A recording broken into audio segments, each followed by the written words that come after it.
जब भी अपनी तनख्वाह बढ़ाने के लिए कहती थी तो वो ये कहता था कि ऐसे तनख्वाह नहीं बढ़ेगी एक रात, मुझे तुम्हारे घर आना पड़ेगा मजबूरी के बास में मान गई। और इस रात पठान ने मेरे 14 तबक रोशन कर दिए। जब मेरा नाम मरियम है, मेरी उम्र इस वक्त 26 साल है। 20 साल की उम्र में मेरी शादी हो गई थी और अभी 5 साल का मेरा बेटा है। मेरे शहर का इंतकाल हो चुका है, जिसकी वजह से मुझे घर का सारा निज़ाम खुद ही चलाना पड़ रहा है। तो इसी वजह से मैं एक पठान के पास काम किया करती थी। मैं उसके घर की सफाई सुथराई और झाड़ू पोछा वगैरह किया करती थी। घर का जितना भी काम था वो सारा मैं ही क्या करती थी। और मैं जब भी उससे तनख्वाह बढ़ाने की बात करती तो वो मुझे डांट देता था और कहता ऐसे तनख्वाह नहीं बढ़ती, पैसे कौन सा पेड़ों पर लगते हैं, इसके लिए कुछ ना कुछ करना ज़रूर पड़ता है। मैं मालिक की बात समझ नहीं पाती थी। मुझे लगता था कि मुझे मज़ीद कह रहा है कि और मेहनत करनी बढ़ेगी और फिर तनख्वाह बढ़ेगी, लेकिन मुझे तो बिल्कुल भी इस बात का अंदाज़ा नहीं था कि वो मुझे किस काम के लिए फोर्स कर रहा है। मुझे उसकी बात समझ नहीं आती थी और फिर यूं ही बात आई गई हो जाती। कुछ दिनों के बाद मैं फिर उससे बात करती तो मुझे वो सेम ही बात का देता था कि इसके लिए कुछ एक्स्ट्रा करना पड़ता है तभी तनख्वाह जाके बढ़ेगी, ऐसे पैसे पेड़ों पर नहीं लगे होते। एक दिन तो हद ही हो गई जब मैंने उससे तनख्वाह बढ़ाने की बात की। इसने मुझे खरी खरी सुना दी और इस रात मैंने फैसला कर लिया था कि अब मैं तनख्वाह बढ़ाकर ही छोड़ूंगी। उसकी बातें सुनने के बाद मुझे गुस्सा भी बहुत आया था और मैंने इससे कह दिया था कि मालिक आप मेरे घर रात को आए, मैं आपके लिए कुछ स्पेशल करूँगे जिस से आप बहुत ज़्यादा खुश होंगे उस दिन।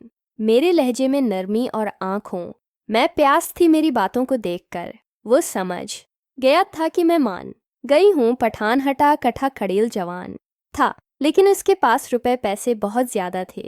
रात के 8 बजे वो मेरे घर आया था और मैंने इस का मनपसंद खाना बनाया हुआ था और कह लें कि कमरा फुल महक रहा था। वो मेरे कमरे में आया और आकर बेड पर बैठ गया था। बैठने के बाद वो मेरा इंतज़ार कर रहा था और मैं कमरे में आई। मैंने काले रंग का जोड़ा पहना हुआ था और लाल सरखी भी लगाई हुई थी। बाल खुले हुए थे और मैं उसके लिए खाना लेकर आई थी। वो खाना खा रहा था और साथ ही मेरी तारीफें भी कर रहा था कि आज तो माहौल बहुत बुना हुआ है और खाना भी बहुत अच्छा है। मुझे तुम्हारे हाथ का खाना खाकर मज़ा आ गया, लेकिन अंदर ही अंदर कुछ और सोच भी मैं रही थी। मैंने मंसूबा बनाया हुआ था कि इससे अपनी बस्ती का बदला ज़रूर लेकर रहूंगी। जैसे ही उसने खाना खाया तो उसकी आंखों में गिनूदगी नज़र आने लगी, क्योंकि मैंने जो खाने में मिलाया हुआ था इसका असर पठान पर होना शुरू हो गया था। उसने मुझसे पानी मांगा। मैंने शैतानी मुस्कुराहट छिपाते हुए इसको पानी दे दिया और फिर मैं इसके करीब गई और जैसे ही मैंने उसके बैग में हाथ डाला तो उसने मेरे बाजू को पकड़ लिया और मैंने उसे छुड़वाना चाहा, लेकिन वह कहने लगा कि ये ऐसे ही नहीं छूटेगा।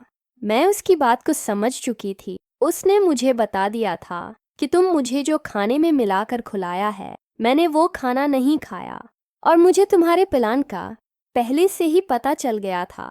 उसने मुझे एक टेप रिकॉर्डर बता दिया जिसमें मैंने वो सारा कुछ बोला हुआ था निगरानी के साथ। मशूरा क्या था, वो सारी बातें इसमें अपने पास रिकॉर्ड में महफूज की हुई थे। इसके बाद तो मैं हक की बक्की रह गई थी और मालिक वहाँ से चला गया था और जाते हुए एक बात कहकर गया था कि सुबह 7 बजे मेरे घर आना और वहाँ मैं तुम्हें मुआफ़ भी करूँगा और तुम्हें ये भी बताऊँगा कि मैं कौन हूँ। मेरा असल चेहरा तुम्हारे सामने आएगा। वो रात काटे ना कट रही थी, बार बार एक ही बात मेरे कानों मैं गूंज रही थी। वो ये थी कि सुबह मालिक का असल चेहरा मेरे सामने आना था। मैं बहुत परेशान थी। सुबह 50 पर ही मैं उसके घर पहुंच गई थी। वो सामने बैठा हुआ और 2 कप चाय के पड़े हुए थे। एक मेरे लिए था और एक उसने अपने लिए रखवाया था।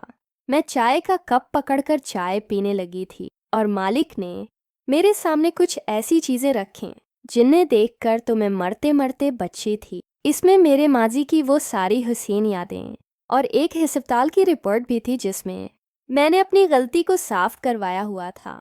मैंने अपनी जवानी में बहुत सारे लड़कों के साथ ताल्लुक रखा हुआ था, तो मुझे सारे सबूत मेरे मालिक के पास मौजूद थे। वो देखने के बाद मेरे तो अपने पैरों तले से ज़मीन निकल गई थी। मैं खड़े होने के काबिल भी नहीं रही थी। उसको ये सब कुछ कैसे पता था?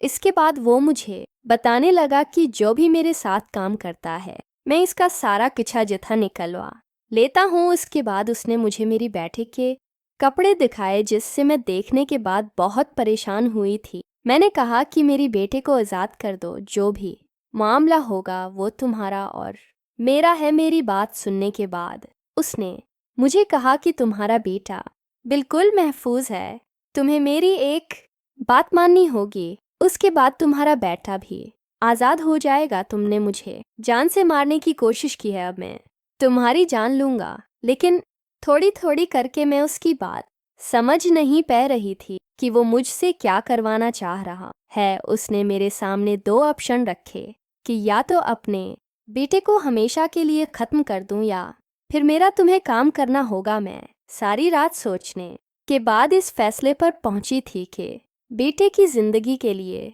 मुझे ही लेटना होगा। मैं उसकी बात मान गई थी और मैं उसके लिए काम करने लगी थी। दरअसल उसका गैर कानूनी काम था जो वो करवाता था और मुझे फाइल एक जगह से दूसरी जगह पहुंचानी होती थी। दरअसल उसका एक दुश्मन भी था जिसके पास में फाइल लेकर जाती थी और मैंने दुश्मन के साथ हाथ मिला लिया था और उसका जो भी खुफिया डेटा होता था वो मैं सारा कुछ उसके दुश्मन को फराहम करती थी। मैं रहती तो उसके पास थी लेकिन मैं काम इसके लिए करती थी। वो कहते हैं ना कि कभी कभी दुश्मन को मारने के लिए उसके खीमे मैं ही तलवार तेज करनी पड़ती। मैं भी यही काम कर रही थी। इसे पछता इस वक्त का चला जब उसका दुश्मन अपने बंदों को लेकर इसके डेरे पर आ गया था और उसके सिर पर बंदूक रखी और इसको गिरफ्तार करके ले गया था और मैंने भी अपने